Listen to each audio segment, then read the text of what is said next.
Hello दोस्त, कैसे हैं आप सब। मैं राहुल यादव आप सभी का स्वागत करता हूं अपने YouTube channel target classes UP पर। उम्मीद है आप लोग शानदार होंगे, जबरदस्त होंगे और आपकी तैयारी भी एकदम मजबूती से चल रही होगी। और आपके जो एक सूचना है, आपके जो एडमिट कार्ड है उत्तर प्रदेश पुलिस के, वो जल्द ही किसी भी समय जारी हो सकते हैं। उसकी कुछ विभागीय सूचना मिल रही है कि जल्द ही जो है आपको जो एडमिट कार्ड है वो डाउनलोड होना शुरू हो जाएंगे। तो आप सभी को पता चल जाएगा कि आपका सेंटर कहाँ पे है, कैसे क्या है। तो उसी हिसाब से आप अपना व्यवस्थाएं करेंगे, मैनेज करेंगे। ठीक है, तो ये सारा सिलसिला तो चलता रहेगा। एडमिट कार्ड भी आ जाएंगे, हमें पता भी चल जाएगा, हमारा सेंटर भी पता चल जाएगा कहाँ पर है।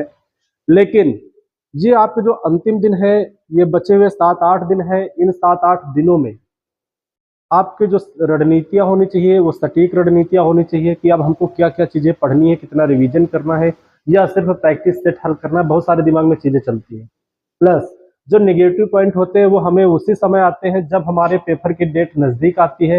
अब हमारी जो है दिल की धड़कनें भी बढ़ रही हैं, क्या जो हमने पढ़ा है वहां से क्वेश्चन फंसेंगे, सिलेक्शन हो पाएगा या नहीं हो पाएगा, कि ये सपना जो हमारा है खाकी वर्दी का, ये सपना ही रह जाएगा। तो डरने की कोई बात नहीं है, बस आप ईमानदारी से अभी भी अपना रिवीजन करते रहिए, ज्यादा से ज्यादा चीजों को कवर करते रहिए। आप अपने कमजोर पॉइंट देखिए कि मैथ में हमारे कौन कौन से टॉपिक्स हैं जो अभी कमजोर हैं, रीजनिंग में कौन कौन से चैप्टर हैं जो अभी हमसे छूटे हुए हैं या हमारे क्वेश्चन अभी वहां से गलत हो रहे हैं।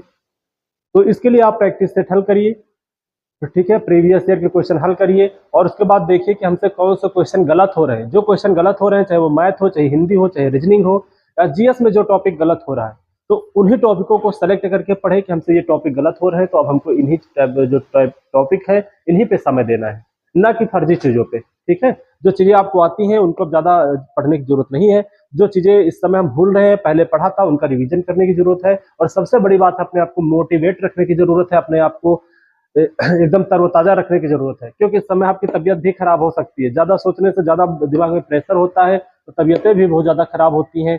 मौसम भी आपका ठीक ठाक है, ठीक है, तो अब डरने की कोई जरूरत नहीं है। बस अपनी कमजोर जो पॉइंट है उनको मजबूत बनाने का प्रयास करिए। तो आपके जो तैयारी है उसको थोड़ा सा और मजबूत बनाने के लिए, ताकि आपका जो डर है वो खत्म करने के लिए, ठीक है, एक महत्वपूर्ण टॉपिक हम लोग लेकर आए हैं, प्रशासन और उससे संबंधित शब्दावली। ठीक है, तो कुछ प्रशासनिक क्वेश्चन है और आप प्रशासनिक पेपर देने जा रहे हैं, उत्तर प्रदेश पुलिस का पेपर देने जा रहे हैं, तो कुछ प्रशासनिक संबंधित क्वेश्चन है और कुछ उनसे संबंधित शब्दावलियां हैं। ठीक है, तो उनको हम लोग आज पढ़ने का काम करेंगे। तो आप बने रहिए वीडियो के अंत तक, और ये मान के चलिए कि यहाँ से लगभग 4 से 5 क्वेश्चन आपके पेपर में जरूर मिलेंगे, ये मेरा वादा है। लेकिन इसके लिए आपको वीडियो के अंत तक जरूर बने रहना है। तो आइए हम लोग शुरुआत करते हैं आज के महत्वपूर्ण सेशन की। ठीक है, प्रशासन और शब्दावली। ठीक है, यहाँ से 4 से 5 क्वेश्चन पक्के हैं आपके। ठीक है, यहाँ से पूछे ही जाएंगे। और एक नजर इधर हम लोग डालते हैं प्रशासन पे। ठीक है, आपसे पूछा जाएगा, आपसे सीधा पूछा जाएगा यूपी में बताइए कितने मंडल हैं। आपसे ये बेसिक क्वेश्चन होते हैं। ठीक है, यहीं से शुरुआत करते हैं, फिर अच्छे लेवल तक हम लोग जाएंगे। यूपी में कितने मंडल हैं, तो मेरे भाई याद रखना, यूपी में जो है 18 टोटल मंडल है। आगे है, यूपी में कितने जोन है। ठीक है, कितने जोन है यूपी में, तो जो यूपी में जोन है वो 8 जोन है, इसको भी याद रखना है आप सभी को।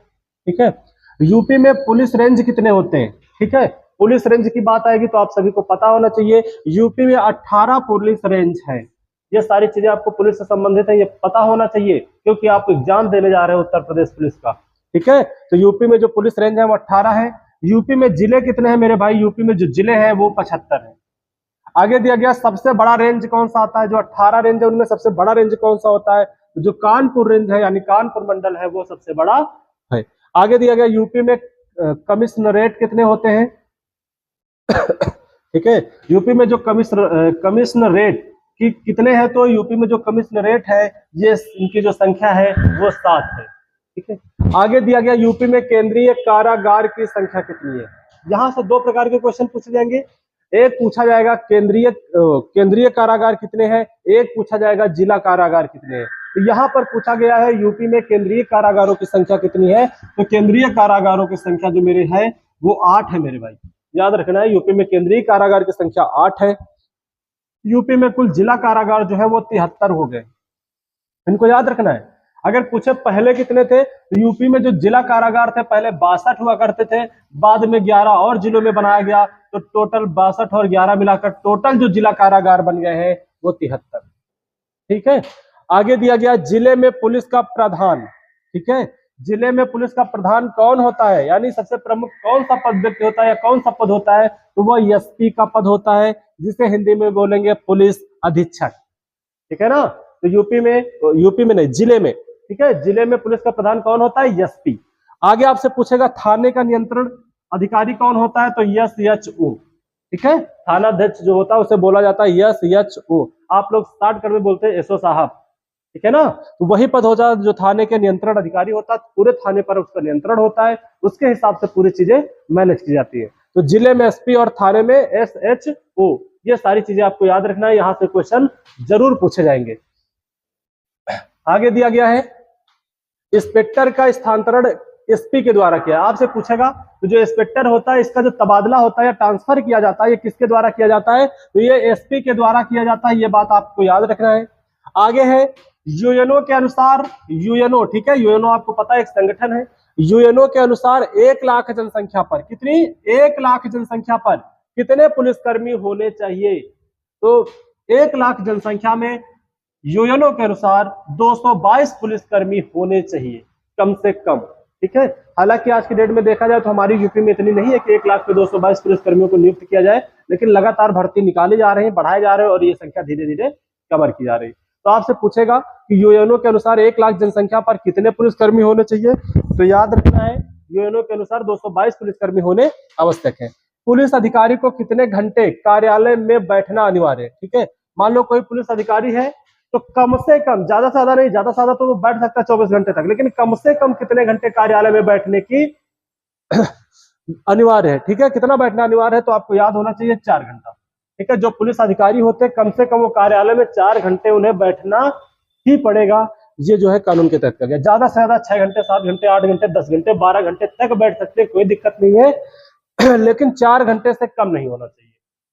अगला क्वेश्चन दिया गया है आतंकी हमले से निपटने के लिए commando training centre, commando training centre कहां बनाए गए हैं, तो लखनऊ में बनाया गया, इसको याद रखना है, ठीक है। जो उत्तर प्रदेश सरकार है या उत्तर प्रदेश में या कहीं पर भी जो आतंकी हमले हैं, उन आतंकी हमलों से निपटने के लिए जो उत्तर प्रदेश की राज्य सरकार है उसने कमांडो ट्रेनिंग सेंटर खोल रखा है लखनऊ में। अगर ऐसी कोई गतिविधि होती है, ऐसी कोई घटना होती है, तो हमारे जो यूपी का जो लखनऊ है राजधानी है, यहाँ पर कमांडो 24 घंटे तैनात रहते हैं, रात हो या दिन 24 घंटे आपकी सेवा में उपलब्ध है और तुरंत जहां से मैसेज आता है तुरंत पहुंचने का भी काम करेंगे। तो आपको बस इतना याद रखना है, आतंकवादी हमलों से निपटने के लिए जो कमांडो ट्रेनिंग सेंटर है वो कहां पर है, लखनऊ में। अगर आपसे पूछ ले केंद्रीय पुलिस प्रशिक्षण अकादमी केंद्रीय पुलिस प्रशिक्षण अकादमी कहां पर है, तो भोपाल में है। ये दो क्वेश्चन सेम मिलते हैं, दोनों को देखना। केंद्रीय पुलिस प्रशिक्षण अकादमी भोपाल और राष्ट्रीय पुलिस प्रशिक्षण अकादमी पूछेगा तो आपका हैदराबाद हो जाएगा। तो दोनों याद रखना है, केंद्रीय भोपाल, राष्ट्रीय पुलिस अकादमी हैदराबाद, दोनों मिलते जुलते क्वेश्चन है। एक का कोई आंसर हो जाएगा हैदराबाद और दूसरे का हो जाएगा भोपाल। दोनों क्वेश्चन आपको नोट करके रखने हैं। अगला क्वेश्चन दिया गया यूपी का पहला केंद्रीय कारागार कौन था, यूपी का पहला केंद्रीय कारागार कौन था, तो ज्यादा बच्चे जो होते हैं वो आगरा को लगाते हैं, लेकिन मेरे भाई याद रखना है जो हमारा यूपी का पहला केंद्रीय कारागार बनाया गया था वो बरेली में बनाया गया था, ठीक है। दोनों को याद रखना है, बरेली में बनाया गया था, ठीक है। क्योंकि वो जो बनाया गया था वो 84 में बनाया गया था आगरा में, और जो बरेली में बनाया गया था ये 48 में बनाया गया, इसलिए ज्यादा जो पुराना है वो बरेली, ठीक। तो यूपी का पहला केंद्रीय कारागार आपसे पूछेगा तो आपको बरेली ही लगाना है, बरेली ही आंसर सही है। अगला दिया गया पुलिस अधिनियम 1861 के तहत 90 दिनों के अंदर चार्ज सीट इसको बोलते हैं, ठीक है, चार्ज सीट इसको बोलते हैं। हाँ, चार्ज सीट जो होती है हमारी, इसको 90 दिन के अंदर पहुंचाना होता है, तैयार करके देना होता है, ये पुलिस वालों के लिए होता है, ठीक है। आगे दिया गया है, इसको पूरा याद रखना, पुलिस अधिनियम 1861 के तहत 90 दिनों के अंदर चार्ज शीट जारी की जाती है और उसे आगे बढ़ाई जा सकती है। अगला क्वेश्चन दिया गया एफआईआर 3 प्रतियों में तैयार पूछा जाएगा। मान लो आपने एफआईआर किया तो उसकी कितनी प्रतियां तैयार होती हैं, आप भावी पुलिस वाले हो, आगे आपके पास केस आएंगे, आपको एफआईआर लिखना पड़ेगा, आपके पास होना चाहिए सारी चीजें, तो जिसकी जानकारी भी होना चाहिए। अगर कोई एफआईआर करता है तो उसकी कम से कम कितनी प्रतियां होनी चाहिए, 3 प्रतियां होनी चाहिए, ठीक है। उसकी यही पर दिया गया एफआईआर 3 प्रतियों में तैयार की जाती है। क्यों? क्योंकि एक जो एफआईआर करने वाला व्यक्ति है उसको दी जाती है उसकी फोटोकॉपी, एक तो थाने में रखी जाती है और एक कोर्ट के लिए भेजी जाती है। तो ये 3 याद रखना है, कोई भी एफआईआर होता है तो उसके लिए कितनी प्रतियां होती हैं? तीन प्रतियां होती हैं। अगला दिया गया, पुलिस डायरी को जनरल डायरी भी कहते हैं। पूछेगा कि पुलिस डायरी को और क्या बोलते हैं? जनरल डायरी भी बोलते हैं। शॉर्टकट में जीडी डायरी भी बोल सकते हैं। ठीक है, जीडी डायरी भी बोल सकते हैं। तो ये बातें आप लोग याद रखना। थाने का जो रिकॉर्ड होता है ये किसके पास होता है? ये याद रखना, जो थाने का पूरा रिकॉर्ड होता है किसके पास होता है? तो हेड कांस्टेबल रखता है थाने का पूरा हिसाब। ठीक है, सारा जो थाने का हिसाब होता है किसके पास होता है? जो हेड कांस्टेबल होता है उसके पास होता है। अगला दिया गया, प्रशासनिक विभाग का हेडक्वार्टर। जो प्रशासनिक विभाग का हेडक्वार्टर है वह लखनऊ के अंदर है मेरे शेर। अगर आपसे पूछ ले न्यायिक विभाग का हेडक्वार्टर कहां पर है, तो याद रखना प्रयागराज में। दोनों में थोड़ा सा अंतर है। प्रशासनिक विभाग का हेडक्वार्टर लखनऊ और न्यायिक विभाग का हेडक्वार्टर प्रयागराज में है। दोनों का आंसर याद रखना है। प्रशासनिक लखनऊ, न्यायिक इलाहाबाद। और ठीक है, हाँ, कुछ प्रमुख शब्दावली है जो हमारे प्रशासन से ही संबंधित है। ठीक है, तो इसको याद रखना है। प्रश्नावली जो है ये शब्दावली है, इसको देखना है ध्यान से। सबसे पहले आपको एक दिया जाएगा लाल किताब। ठीक है, लाल किताब दिया गया है। लाल किताब क्या होती है, इसमें क्या लिखा जाता है? एक होता है रेड डाटा बुक। वो रेड डाटा बुक अलग हो जाएगी, उसमें संकट ग्रस्त जीवों को या चीजों को रखा जाता है जो विलुप्त होने के कगार पर होती है, उसको बोलते हैं रेड डाटा बुक। लेकिन आपसे पूछा जाए लाल किताब, तो याद रखना है लाल किताब में गांव की भूमि का संपूर्ण जानकारी, आपका जो गांव है, जिस गांव से आप बिलोंग करते हैं उसका पूरा बायोडाटा आपको मिलेगा। आपकी गांव की जो लाल किताब ये लेखपाल या कानून के पास होती है। ठीक है, तो याद रखना लाल किताब में किसका विवरण होता है? गांव की भूमि की संपूर्ण जानकारी। अगला एक होता है शब्द सजरा। पूछा जाता है ना सजरा, ये लेखपाल वगैरह में तो बहुत ज्यादा पूछे जाते हैं, लेकिन ये यूपी पुलिस में भी पूछे जाने की संभावना है। तो सजरा जो होता है आपका, सजरा क्या होता है? गांव का नक्शा होता है जो कपड़े पर बना होता है, इसको याद रखना, इसी को बोला जाता है सजरा। अगर आपसे पूछ ले खसरा, खसरा क्या होता है मेरे भाई? तो बताना है आपको। खसरा जो होता है भूमि का क्रमांक या प्लाट का नंबर। जो आपकी भूमि है या आपका प्लाट है उसका कोई क्रमांक नंबर होगा, उसी को बोला जाता है खसरा। ठीक है, अगला एक आता है खतौनी। खतौनी क्या होती है? जमीन का, ठीक है, मालिकाना हक, ठीक है, काश्तकार का विवरण।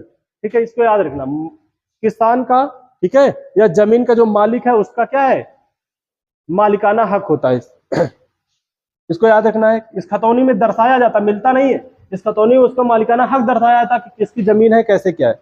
अगला दिया गया एक शब्द है गिरदावार। जो गिरदावार शब्द होता है ये खेतों व फसलों के निरीक्षण का रिकॉर्ड रखता है। कौन? एक गिरदावार होता है, उसमें सारी चीजें लिखी जाती है। ठीक है, ये सारी चीज, जैसे आप केसीसी या कोई बैंक से लोन वोन लेते हो तो ये सारे जमीन के अगर लगाते हो आप, तो सजरा, खसरा, खतौनी, ये सारी चीजें आपको देनी होती है। इधर रकबा, ये सारी चीजें दिखानी होती है, कैसे क्या कितना रकबा है आपका, ये सारी चीजें।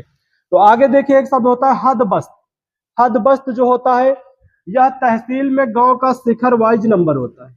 आप कभी अगर तहसील गए होंगे तो आपको दिखाएगा तहसील में, ठीक है, तहसील में दिखेगा, तहसील में गांव का शिखर वाइज नंबर, जैसे आपको ग्राम प्रधान का नंबर, गांव के जो पंच होते हैं उनका नंबर, बीडीसी का नंबर, ब्लॉक प्रमुख, ये सारी चीजें जो होती हैं एक श्रेणी के हिसाब से, लेखपाल का नंबर, जो बीडीओ साहब होते हैं उनका नंबर जो होता है वो आपके गांव के हिसाब से तहसील में गांव के शिखर वाइज नंबर लिखा होता है। तो इसी को बोला जाता है हदबस्त।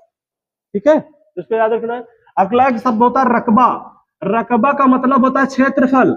आपके क्षेत्र का, कहते ना कि अपना रकबा लेकर आओ, अपना रकबा देखो, तो रकबा का मतलब होता है क्षेत्रफल, कितने क्षेत्रफल में आपका खेत फैला हुआ है। अगला एक शब्द होता है बैनामा। कहते ना बैनामा करवा लेंगे, बैनामा करवा लिया है, या कुछ बैनामा नहीं हो पाया इसलिए जमीन में लफड़ा चल रहा है, तो बैनामा का मतलब होता है विक्रय पत्र। इसी पे सिग्नेचर करने होते हैं, तभी उसके बाद जो है बैनामा हो जाता है। अगला दिया गया एक शब्द होता है पैमाइश। एक शब्द होता है पैमाइश। आपने गांव में दादा लोगों से या बुजुर्ग लोगों से सुना होगा, कहते पैमाइश करवाएंगे हम अपनी जमीन की। ठीक है, तो याद रखना पैमाइश क्या होता है? भूमि को मापना। ठीक है, अपनी जमीन की नाप वाप करवाना, इसी को बोला जाता है कानून की भाषा में पैमाइश। ठीक है, अगला शब्द एक होता है वेवा। वेवा का मतलब होता है विधवा। जैसे आप विधवा पेंशन हो गया, ये सारी चीजें जब बनती हैं तो उसमें जो शब्द प्रयोग किया जाता है होता है वेवा। ठीक है, वेवा का मतलब होता है विधवा। एक शब्द होता है कौमियत। ठीक है, एक शब्द है आपका कौमियत। कौमियत का मतलब होता है जात, किस कौम से हो आप। ठीक है, तो कौमियत का जो अर्थ होता है जात होता है। अगला एक शब्द होता है साकिम। कानून का शब्द है साकिम। साकिन का मतलब होता है निवासी, आप कहाँ के निवासी हैं, किस गांव के, किस कस्बे के, किस शहर के निवासी हैं, तो उसमें प्रयोग किया जाता है साकिन। अगला एक शब्द है जरीब, ठीक है, एक शब्द है जरीब, और जरीब का अर्थ होता है भूमि मापने की लंबी लोहे की जंजीर। इसको याद रखना है, भूमि मापने की लंबी लोहे की जंजीर को जरीब बोला जाता है। एक शब्द होता है वालिद, ठीक है, वालिद का अर्थ होता है पिता, और एक शब्द होता है वल्दा, ठीक है, यहाँ पे वल्दा कर लेना। एक शब्द होता है वल्दा, वल्दा का मतलब होता है माता। कहते हैं ना किसकी वल्दियत लगवाए, कुछ ऐसे करते हैं तो उसमें लगवाई जाती है वल्दियत, तो इसको दोनों के याद रखना है। वालिद का मतलब पिता और वालदा का मतलब होता है माता, ठीक है। तो आज का जो वीडियो था यहीं तक। उम्मीद है आप सभी को ये सारी चीजें समझ में आई होंगी। जितने भी ये शब्द है, कानून के जितने भी ये शब्द है, इनका अर्थ आपको समझ में आया होगा। इस वीडियो को एक बार नहीं, कम से कम 2 बार 3 बार जरूर देखना पेपर से पहले, ताकि जहां से अगर क्वेश्चन आए तो आपसे गलत नहीं होना चाहिए।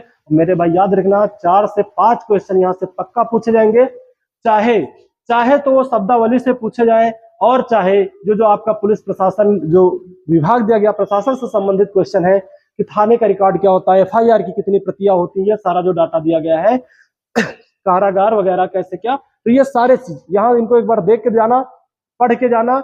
यहां से क्वेश्चन गलत नहीं होना चाहिए मेरे भाई, क्योंकि ये मौका बहुत बहुत ही किस्मत से आपको मिला है, और इस बार आपका ये हाथ से ये मौका छूटना नहीं चाहिए, पूरा जी जान लगा देना है, एक एक क्वेश्चन देख कर जाना है, गलत नहीं होना चाहिए। क्योंकि सबसे ज्यादा जो नंबर कम आते हैं वो GS में आते हैं, और GS को मजबूत बनाने के लिए आप लोग इस वीडियो को सब्सक्राइब करें, और भी दोस्तों को ज्यादा से ज्यादा शेयर करें, ताकि उनको भी इसका लाभ मिल सके, ठीक है। तो आज के लिए बस इतना ही।